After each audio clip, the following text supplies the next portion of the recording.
सोलन के सज्जनों क्या हाल चाल है?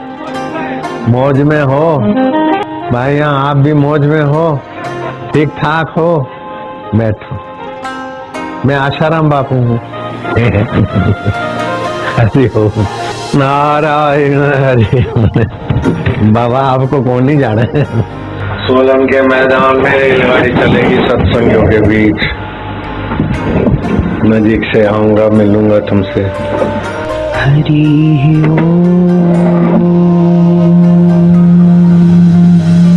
ओम सर्वस्तरतु दुर्गाणि सर्वभद्राणि पश्यतु सर्वसद्बुद्धिमाप्नोतु सर्वस्तु नंदतु। हरि ओम मिलके बोलो हरि ओम। ओम दुर्जनो सज्जनो भूयात् सज्जनः शान्तिमाप्नुयात् शान्तो मुच्येत बन्धेभ्यो मुक्तश्चान्यं विमोचयेत्। बोलो हरि ओम। ये वेद भगवान प्रार्थना की रीत बता रहे हैं।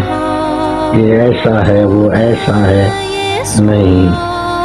सबकी गहराई में, उस सज्जनों की गहराई में, दुर्जनों की गहराई में परमात्मा है।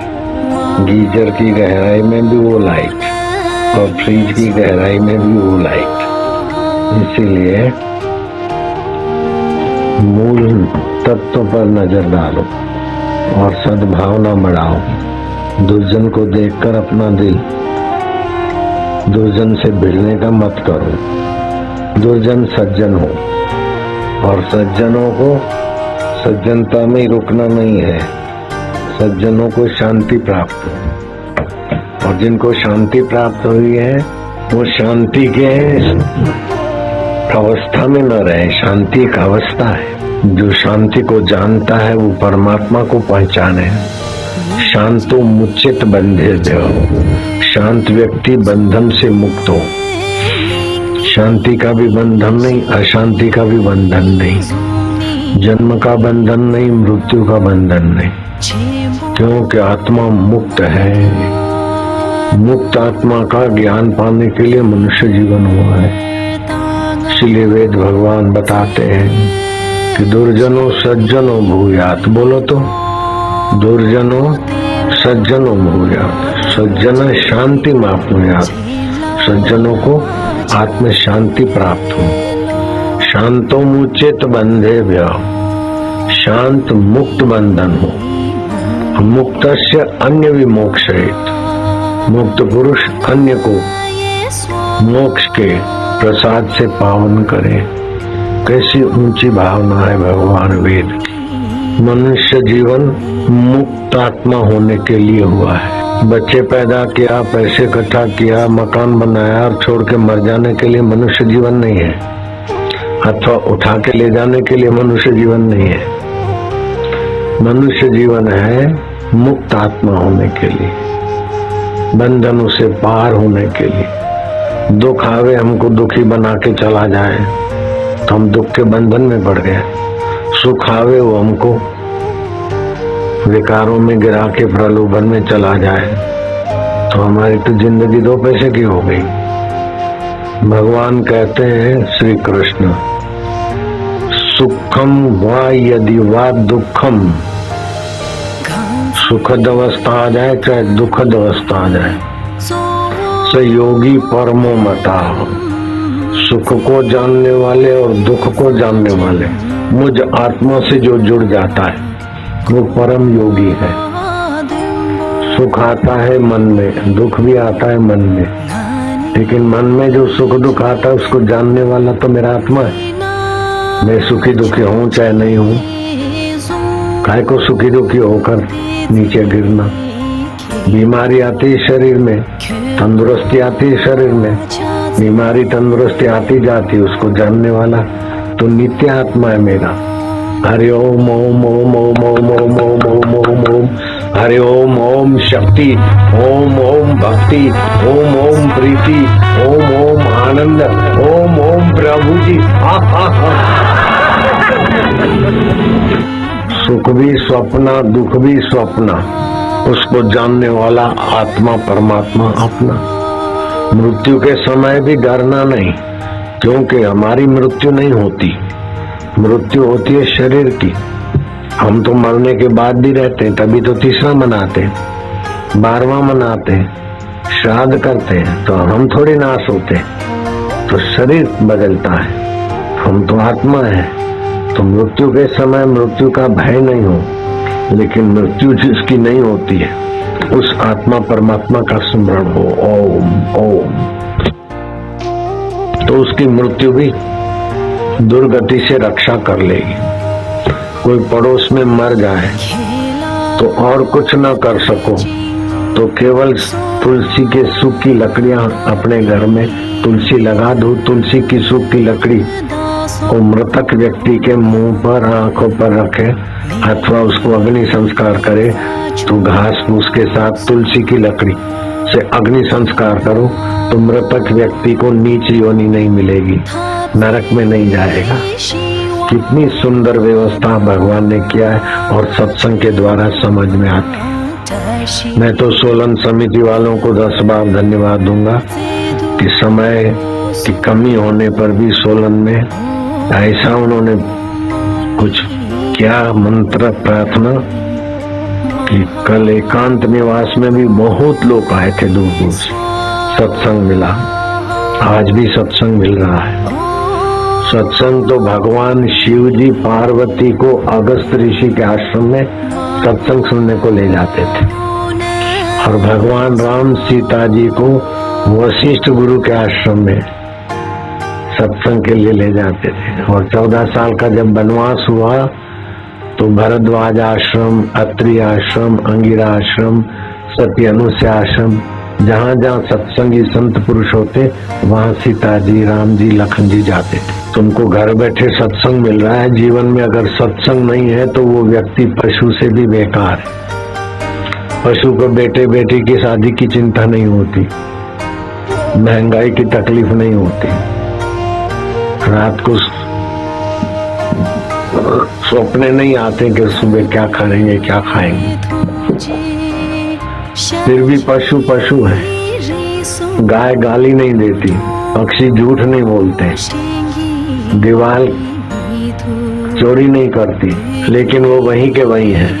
मनुष्य चोरी भी करने वाला है, झूठ भी बोलने वाला है, गाली भी देने वाला है, लेकिन सत्संग मिले तो भगवान भी होने वाला है मनुष्य। ऐसी योग्यता है। भगवान के चित्र के साथ संत के चित्र पूजे जाते। भगवान की पूजा के तुल्य गुरु की पूजा होती।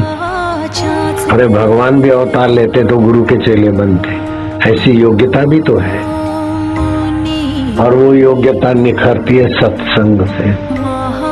इसलिए सत्संग की बड़ी भारी महिमा। 8 प्रकार के दान पुण्य होते हैं। कन्यादान, भूमिदान, गौदान, सुवर्णदान, गौरसदान, अन्नदान, विद्यादान, लेकिन सत्संग दान सर्वोपरि। अन्नदान के बाद भी कुछ गड़बड़ नशेबाज कर लेते, विद्यादान के बाद भी बौफोर्स और घोटाले वोटाले, सूजी घोटाले होते रहते। सुवर्ण दान, धन मिल गया तभी भी लोग शराबी कबाबी कुछ होते हैं, लेकिन सत्संग होता है तो शराबी का शराब छूटता है, जुआरी की जुआ छूटती है, पापी का पाप छूटता है, चिंतित की चिंता छूटती है। सत्संग दान सर्वोपरि है और वो सत्संग तुम्हें मिल रहा है। कैवर्त राज्य था, उस राज्य का राजा था तोमराज। तोमराज का पड़ोसी राज्य था, वहां का कोई व्यक्ति का अपमान हो गया। वो अपने राज्य में गया, बोले कैवर्त सम्राट का तोमर राजा के राज्य में नागरिकों का हमारा अपमान हो रहा है। तो राजा तक बात पहुंची। राजा ने कहा ये तो मेरा नागरिक है, लेकिन मेरे राज्य का झाड़ू लगाने वाले का भी कोई अपमान करेगा तो हम बर्दाश्त नहीं करेंगे। हमारे नागरिक हमारी शान है। नागरिक है तो राजा है। जब नागरिक का अपमान होता है तो राजा किस काम का। जाओ सेनापति को आज्ञा करो। खास अंगद सेक्रेटरी को लिख दिया, कैवर्त सम्राट तोमराज के राज्य पर घेरा डालो और उस राज्य को परास्त करने का दृढ़ निश्चय करो। जरूरत पड़ी तो मैं भी आ जाता हूं। सेनापति ने कहा नहीं राजन, हम निपटा लेंगे। बोले नहीं, मेरा भी कर्तव्य है, तुम लगो युद्ध में। अब कैवर्त सम्राट था तो छोटा राज्य, लेकिन बड़े में बड़े जो परमात्मा है उससे मिले हुए संत का भगत था, शिष्य था। ओहो, विश्वजीत राजा सोचा कि तोमराज को यूं जीत लेंगे, लेकिन युद्ध में कोई सफलता नहीं मिल रही थी। भारी पड़ रहा था युद्ध जीतना। 1 दिन 2 दिन 3 दिन 4 दिन बीते। ये तो 1 घंटे का ग्राहक थे। 4 दिन 5 दिन हो गए। हमारी सेना मारी जा रही है और ये तुमराज का छोटा सा राज्य आखिर क्या है।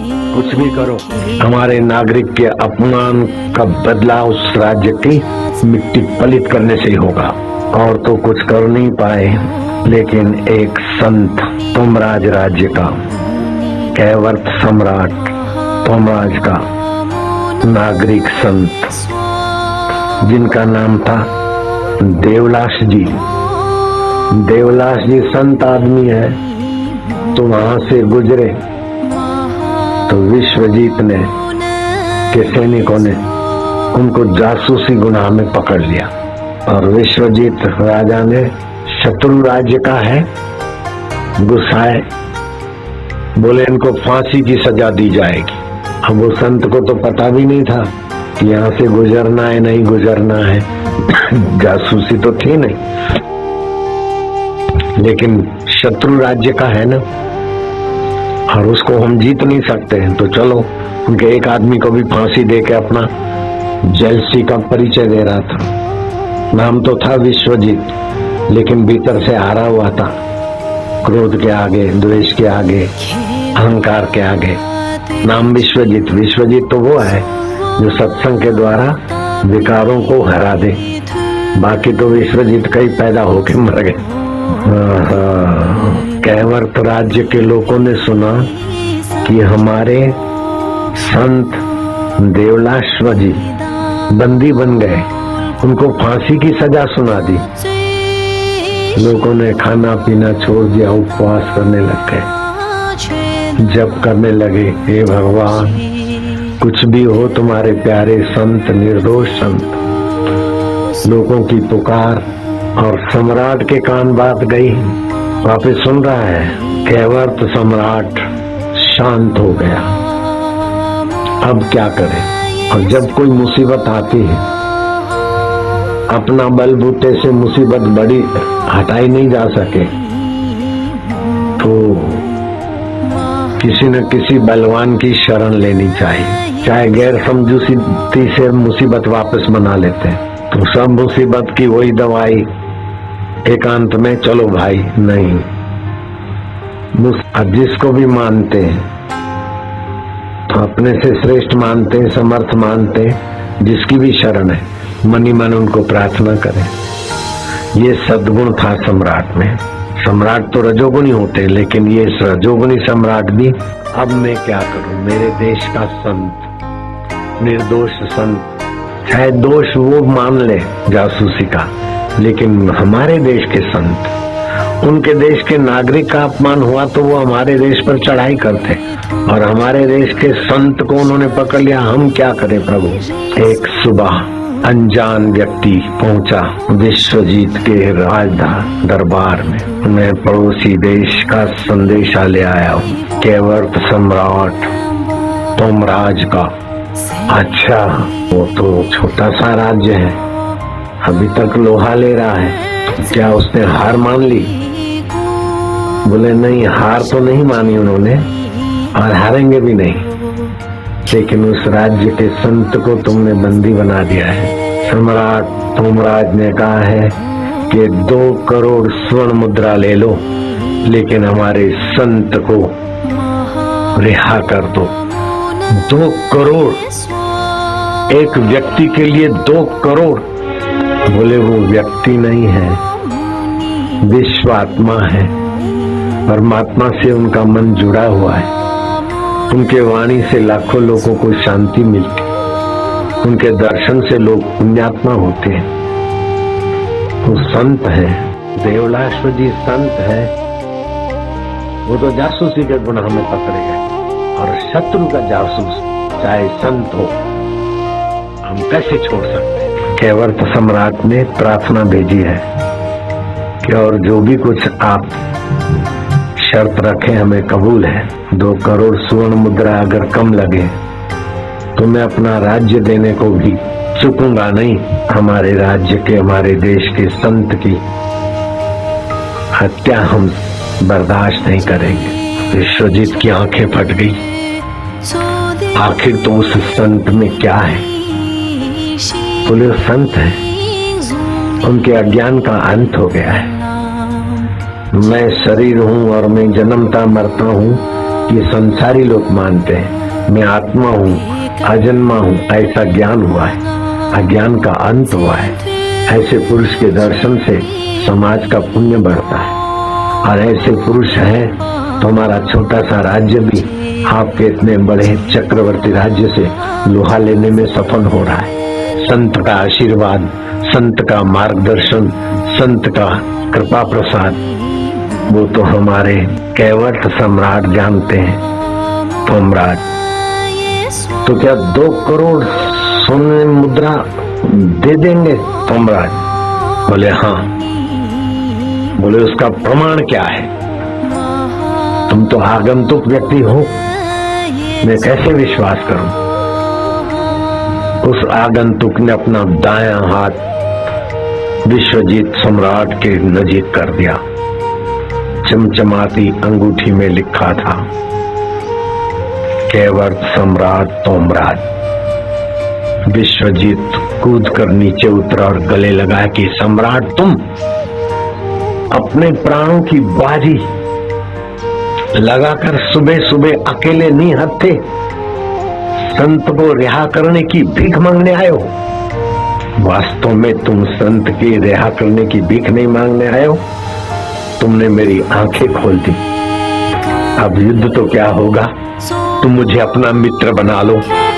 जिसका रक्षक संत है उसका मित्र बनने से भी हमारा कल्याण होगा। हजारों सैनिकों की मृत्यु का अंत हुआ, खून की धाराओं का अंत हुआ और प्रेम का प्रसाद बहने लगा। भगवान राम प्रातः काल उठकर गुरु वशिष्ठ के चरणों में मत्था टेकते थे। श्री कृष्ण घोड़े हटाकर गुरुजी का रथ खींचते। मैं अपने गुरुद्वार पर गुरुजी ने नहीं कहा कि तुम ये सेवा करो, मैं बर्तन मांज लेता था। और पहाड़ी मिट्टी में तो कंकड़ होते हैं, पथरीली पहाड़ी नैनीताल के जंगल में था। तो उंगलियां, सेठ का बेटा था, कभी बर्तन मांझे नहीं थे, तो बर्तन मांझते मांझते पहाड़ी मिट्टी ने थोड़ा उंगलियों में कभी खून भी निकाला, तो पट्टी बांध के मैं सेवा करता। तो गुरुजी ने तो नहीं कहा था, लेकिन गुरुद्वार पे की हुई सेवा ने आसुमल को आशाराम बापू बना लिया। अभी आप सुन रहे हैं और दुनिया के 167 देश में लाइव के टेलीकास्ट सोलन का सत्संग सुन रहे। गुरु की सेवा साधु जाने, गुरु सेवा क्या मूड पिछाने। और गुरुद्वार पर कभी भी 19-20 लगे तो उसका कारण खोज लेना चाहिए। वापस सुन रहा है ना, गुरु से पूछ लेना चाहिए कि भाई ऐसा ऐसा मेरे को लगा, मेरे समझ में नहीं आया क्या है, तो तुरंत शुद्ध रास्ता खुल जाएगा। है तो कुछ भी नहीं और कुछ का कुछ अपना मन मानकर ये माया हमको ईश्वर से गुरु से दूर करने के लिए आसुरी शक्तियां भी हमारे चित्त को भ्रमित कर देती है। इसलिए साधक को संभल के कदम उठाना चाहिए। मनमाने निर्णय करने से माया हावी हो जाती और गुरु की आज्ञा से निर्णय करने अथवा गुरु के आगे बात खुली करने से भी ऐसा है, मेरे को तो ऐसा लगा, गुरु जी नाराज है अथवा गुरु जी का ऐसा जो भी, तो तुरंत समाधान और सही रास्ता मिलेगा। गुरु झूठ क्यों बोलेंगे, तुमसे डरते थोड़े हैं, जैसा होगा बोलेंगे। और गुरु का सानिध्य छोड़कर एकांत में गए, उधर गए तो साईं मनोहर दास का बहुत बुरा हाल हो गया। फिर माफी मांगते मांगते वो आखिरी दम तक थक गया, माफी नहीं मिली। बड़ा विद्वान था और बुरी तरह वो संसार से चला गया। वापिस के देश का ही था वो, अजमेर, वेदांत आश्रम। मिला बाजार से ऊपर को जाएंगे तो वापिस मनोहर दास का मिलेगा। तो तकदीर न कैसा डोह करे, हे मुकद्दर तू किसी से धोखा न करना। शलकेर गुरु न खाते न परे, गुरु से परे न हो। मुश्किल आए परे थियण, जन पल पल आहे जहर पियण। गुरु तत्व से अलग होकर सोने की लंका भी बना ली तो रावण का क्या मिला, हिरण्यकश्यप को क्या मिला। वापिस बेकरी भी कर लेंगे दुबई में तो क्या मिल जाएगा, कुछ भी करेंगे, लेकिन सतगुरु की बराबरी से कोई चीज नहीं कर सकती। तो मैं कैवर्त सम्राट तोमराज को सोलन में बैठे बैठे सोलन वासियों के बीच हजार हजार बार धन्यवाद दूंगा कि संत के लिए 2 करोड़ मुद्रा, अगर और चाहो तो कैवर्त का राज्य ले लो, लेकिन हमारे संत को रिहा कर दो। विश्वजीत को पराजित कर लिया। विश्वजीत में भी आखिर विश्वेश्वर था। वो राज्य क्या कैवत का लेगा, जिस कैवत राज्य के रखवाले संत है और जिस कैवत राज्य के राज सत्ता संभालने वाले तोमराज जैसे गुरु भक्त है वापिस में, उसका बाल बांका कौन कर सकता है। दोनों पड़ोसी राज्य दूध शक्कर की नहीं रहे। ऐसे ही हिंदुस्तान को जीतने के लिए राजा ने हिंदुस्तान की परीक्षा करना चाहा। 4 संस्कृतियां ने बोलो, दुनिया की 4 संस्कृतियां थी, रोम, यूनान, मिस्र और भारत। तो रोम राजा ने देखा कि हिंदुस्तान को मैं जीत लूंगा कि नहीं। एक सोने की डिब्बी में सुरमा भेजा और सोने की सलाई हिंदुस्तान के राजा को। 2 अंध व्यक्ति इस सुरमे से नेत्र ज्योति वाले हो सकते। राजा बड़ा खुश हुआ हिंदुस्तानी कि मेरा खास ईमानदार मंत्री जो बेचारा अंधा हो गया है, एक तो उसकी आंखें बनवा दूंगा और दूसरे भी फलाने फलाने। बस 2 ही आदमी का सुरमा है। बोले हाँ। उस मंत्री को बुलाया गया, ध्यान देना। हाँ, मंत्री ने एक सलाई तो अपनी दाईं आंख में डाली तो पानी सूखने के कारण जो नेत्र ज्योति चली गई थी वो आंख देखने लगी। अब दूसरी सलाई बाहीं आंख में डालनी थी, लेकिन मंत्री ने क्या करा, गुरु जी का स्मरण किया और गुरु की प्रेरणा मिली। बाहीं सुरमे की सलाई अपने जीभ पर घुमा दी। राजा झुंझलाया, मेरे प्यारे मंत्री, इतना कीमती सुरमा था, केवल 2 व्यक्तियों के लिए आया था। तुमने एक आंख तो अपनी ठीक कर दी, दूसरी आंख का सुरमा चाटने के लिए थोड़े आता है। जीभ पर सुरमा लगाया जाता है क्या? आंख में लगाया जाता है कि जीभ पर सुरमा लगाया जाता है? तुम इतने बुद्धिमान मंत्री होकर ये कैसे कर दिया तुमने? मंत्री चुप रहा, सुरमे का स्वाद परखने में शांत हो गया। थोड़ी देर में उसकी आंखों में चमक आ गई। कि राजन, रोम के सम्राट ने हमारे देश की परीक्षा लेने के लिए शुरू में भेजा था कि इनके देश में कोई बुद्धिमान है कि नहीं।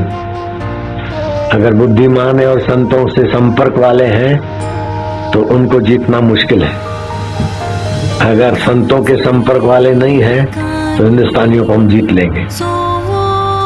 तो मैंने अपने गुरुदेव का स्मरण किया कि ये सुरमा तो है काला, लेकिन इसको घिसते समय क्या क्या चीज डाली गई है। आयुर्वेदिक के अनुसार उसको बोलते भावना। जैसे सुरमा पीसते ना तो गुलाब का पानी डालते, कुंवार पाठा का थोड़ा रस डालते, और भी कोई वस्तु डालनी हो तो उसको बोलते भावना।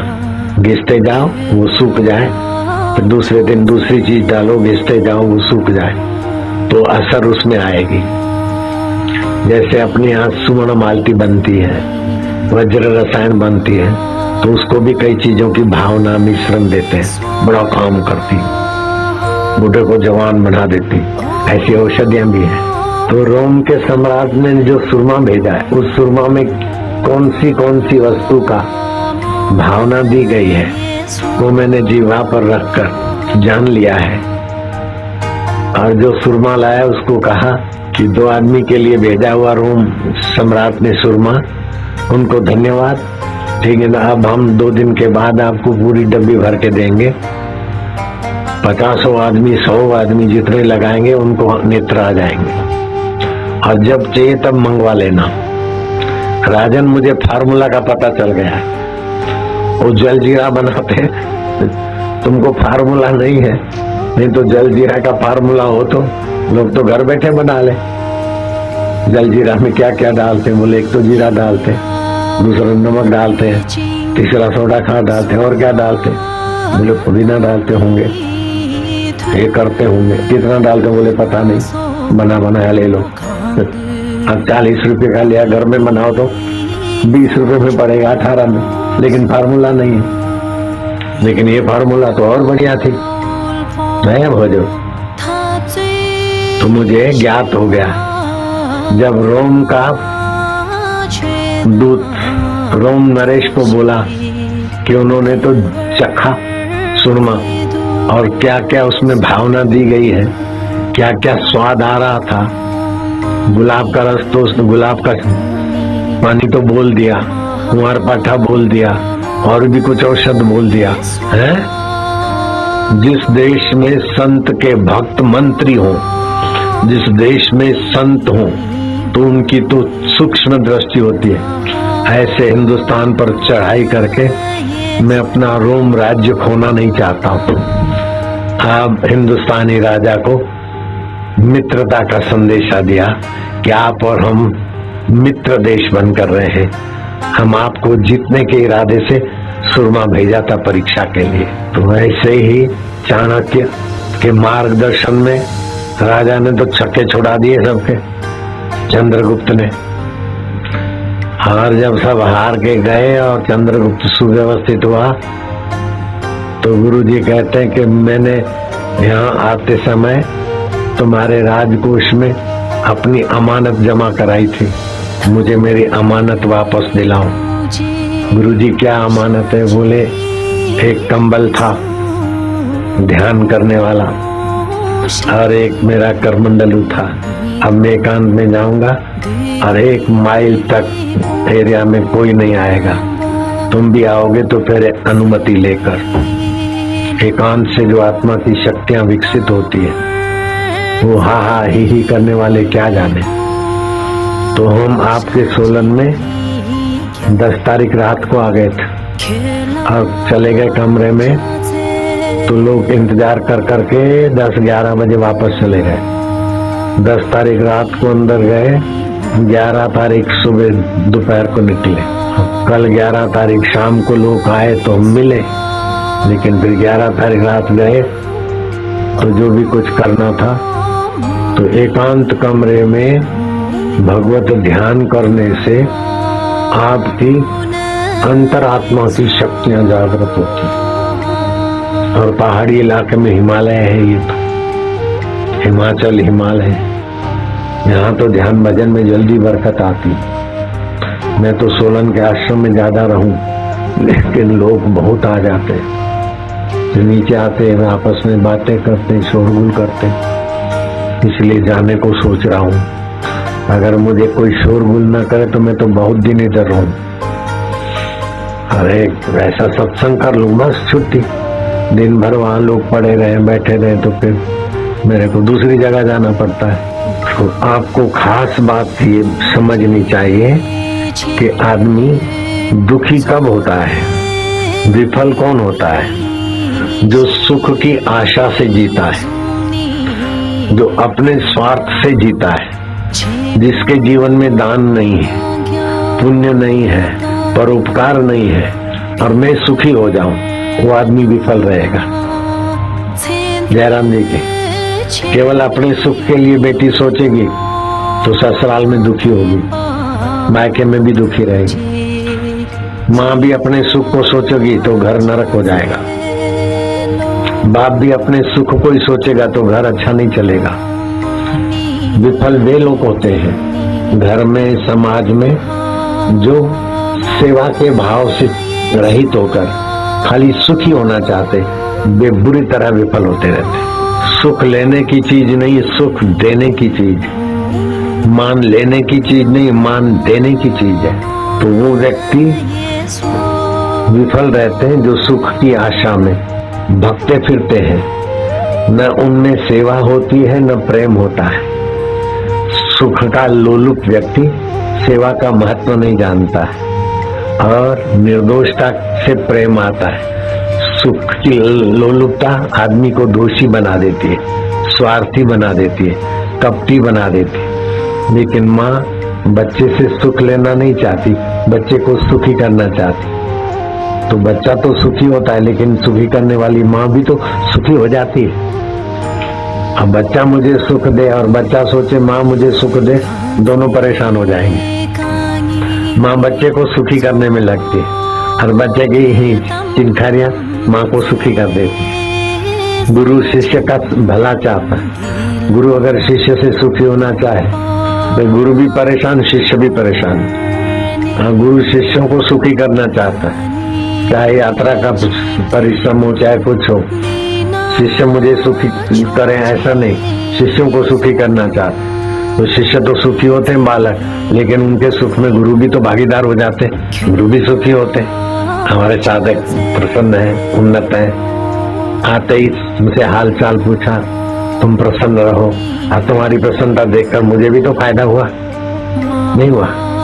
हाँ, तो जो दूसरे को सुख देता है, दूसरों को भला देता है, तो घूम फिर के वो भलाई अपने पास भी आती। लेकिन जो अपना ही अपना भला चाहता है, पति पत्नी से सुखी होना चाहता है, पत्नी पति से सुखी होना चाहती है, दोनों झगड़ के मरेंगे, लड़ेंगे, यहाँ तक कि तलाक तक की नौबत आ जाएगी।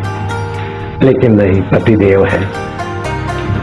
पत्नी पति के सुखी करने में लगे, पति पत्नी के सुख में लगे, और दोनों मिलकर सासू के, ससुरा के, माँ बाप के, पड़ोस के सुख में लगे, उनका घर स्वर्ग जैसा हो जाता है। तो वे लोग झगड़ते रहते हैं, वे लोग अशांत रहते हैं जो सुख को महत्व देते हैं, सेवा को महत्व नहीं देते हैं, प्रभु प्रेम को महत्व नहीं देते हैं, जप तप को महत्व नहीं देते हैं, अंतरात्मा के रस को महत्व नहीं देते।